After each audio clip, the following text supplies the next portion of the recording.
আছি গো ডুবে আমি পাপেরি সাগরে, না জানি কি হবে ও পারে হাসরে। তোমারি সুপারিশ বিনে, তোমারি সুপারিশ বিনে কেমনে হব পার কবরে হাসরে।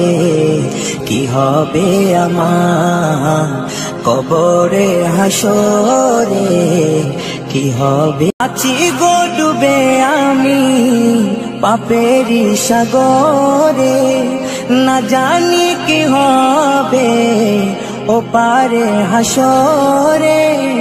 তোমারি সুপারিশ বিনে, তোমারি সুপারিশ বিনে কেমনে হব পার কবরে হাসরে।